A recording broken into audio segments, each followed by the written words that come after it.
अस्सलाम वालेकुम। ज़िलहिज्जा एक इस्लामिक महीना है जिसके पहले 10 दिन बहुत ख़ास हैं। ये हज का महीना है। इन 10 दिन की गई नेकियां अल्लाह को पूरे साल की गई नेकियों से ज़्यादा पसंद है। इन 10 दिनों में अपने ज़िक्र को बढ़ा दे और खूब इस्तग़फ़ार पढ़ें, सदक़ा करें, क्योंकि इन 10 दिनों में की गई नेकियों का सवाब कई गुना ज़्यादा मिलता है। कोशिश करें कि ज़्यादा से ज़्यादा कुरान पढ़ें या सुनें और अरफ़ात के दिन ख़ास तौर से रोज़ा रखें और कसरत से दुआएं मांगें। हुज़ूर सल्लल्लाहु अलैहि वसल्लम ने फरमाया है कि अरफ़ात के दिन जो भी रोज़ा रखेगा उसके 1 साल पिछले और 1 साल अगले गुनाह माफ़ किए जाएंगे। इसलिए ज़िलहिज्जा के 10 दिनों में हमें ज़्यादा से ज़्यादा नेकियां करने की कोशिश करनी चाहिए। अस्सलामु अलैकुम। औलाद के लिए दुआ। ज़िलहिज्जा की 7वीं, 8वीं, 9वीं और 10वीं तारीख को ख़ास औलाद के हक़ में दुआ मांगनी है, क्योंकि इन दिनों में हज़रत इब्राहीम अलैहिस्सलाम ने अपनी औलाद के लिए दुआ मांगी थी और अल्लाह ताला ने कबूल फरमाई थी। औलाद की ज़िंदगी, सेहत, माल और इज़्ज़त में बरकत के लिए दुआ करनी है। औलाद के अच्छे नसीब और नेक जोड़े के लिए दुआ करनी है। तमाम माँ बाप ये ज़रूर करें। इस मैसेज को हज से पहले सब तक पहुँचा। अस्सलामु अलैकुम दोस्तों, जैसे कि आपको मालूम है, ज़िलहिज्जा का और क़ुरबानी का महीना शुरू हो गया है। इस महीने की 10वीं, 11वीं और 12वीं तारीख को हम क़ुरबानी करेंगे। तो चलिए ये जानते हैं कि क़ुरबानी किन पर वाजिब है। जो मुसलमान आक़िल हो, पागल ना हो, बालिग़ हो, नाबालिग़ ना हो और मुक़ीम हो, मुसाफिर ना हो और क़ुरबानी के दिनों में उसके पास बुनियादी ज़रूरत से ज़्यादा माल ना हो, साथ ही साथ वो क़र्ज़दार भी ना हो। ऐसे शख्स के पास अगर इतना माल है कि जिसकी कीमत 52.5 तोला चांदी के बराबर होती हो, चाहे वो माल तिजारत हो या ना हो, और उस माल पर 1 साल गुज़रा हो या ना गुज़रा हो, हर सूरत में उस शख्स पर क़ुरबानी करना वाजिब है।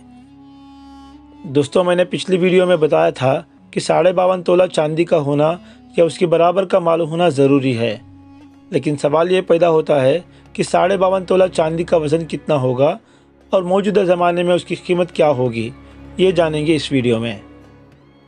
52.5 तोला चांदी का वज़न 612 ग्राम और 35 मिलीग्राम है। बाकी आप हिंदुस्तान के किस शहर से हैं, उस शहर के सराफा बाज़ार से 1 तोला चांदी की कीमत मालूम करके 52.5 के साथ ज़रब दे दें। जो नतीजा आएगा वो 52.5 तोला की आज की कीमत है। क़ुरबानी का वक्त कब से कब तक है? 10 ज़िलहिज्जा यानी बकरीद की 10वीं तारीख की सुबह सादिक से लेकर 12वीं तारीख के ग़ुरूब आफ्ताब यानी सूरज के डूबने तक क़ुरबानी का वक्त है। ये 3 दिनों में जिस दिन चाहे क़ुरबानी करें, लेकिन बेहतर 10वीं तारीख बकरीद का दिन है। दोस्तों, इस वीडियो में हम जानेंगे कि क़ुरबानी का नापसंदीदा या मकरूह वक्त क्या है जिसमें क़ुरबानी करना अच्छा नहीं समझा गया है। ऐसे वक्त में क़ुरबानी करना जिसमें साफ़ नज़र ना आता हो और रोशनी का माकूल इंतज़ाम ना हो, ऐसा वक्त मकरूह है। अगर कोई शख्स रात के वक्त क़ुरबानी करना चाहे और रोशनी का इंतज़ाम अच्छा हो तो ये वक्त भी मकरूह ना होगा। दोस्तों, क्या ईद की नमाज से पहले क़ुरबानी कर सकते हैं या नहीं? ईद की नमाज से पहले अगर किसी ने क़ुरबानी कर ली वो ठीक होगी या नहीं, चलिए जानते हैं इस वीडियो में। जिस शहर या कस्बे में ईद की नमाज होती है वहाँ ईद की नमाज से पहले क़ुरबानी करना जायज़ नहीं, मगर जिन गांव या देहात में ईद की नमाज नहीं होती वहाँ नमाज से पहले सुबह सादिक के फ़ौरन बाद क़ुरबानी कर सकते हैं। दोस्तों, इस वीडियो में हम जानेंगे कि पूरे घर की तरफ से एक जानवर की क़ुरबानी कर सकते हैं या नहीं। हर साहिब निसाब आक़िल बालिग़ मुसलमान पर क़ुरबानी करना वाजिब है। अगर एक ही घर में कई साहिब निसाब हो तो एक जानवर की क़ुरबानी सारे घर वालों की तरफ से काफ़ी नहीं होगी, बल्कि घर में रहने वाले हर शख्स पर अलग अलग क़ुरबानी करना वाजिब है। जैसे सबकी ज़िम्मे की नमाज एक के पढ़ लेने से सबकी तरफ से अदा नहीं होती और सबको भूख लगने से एक का खा लेना काफ़ी नहीं होता। किन किन जानवरों की क़ुरबानी करना जायज़ है, यानी किन जानवरों की क़ुरबानी हो सकती है? बकरा, बकरी, भेड़, दुम्बा, गाय, बैल, भैंस, भैंसा, ऊँट और ऊँटनी। इन 10 जानवरों के अलावा और किसी भी जानवर की क़ुरबानी करना जायज़ नहीं। क़ुरबानी के जानवर की उम्र कम से कम कितनी होनी चाहिए?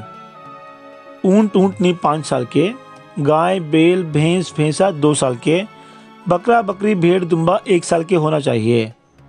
हाँ, भेड़ दुम्बा अगर तैयार हो और 1 साल के बराबर मालूम होते हो तो 6 महीने के भेड़ दुम्बे की क़ुरबानी करना जायज़ है। باقی جانوروں میں اگر وقت پورے ہونے میں ایک دن بھی کم ہوگا تو قربانی نہیں ہوگی۔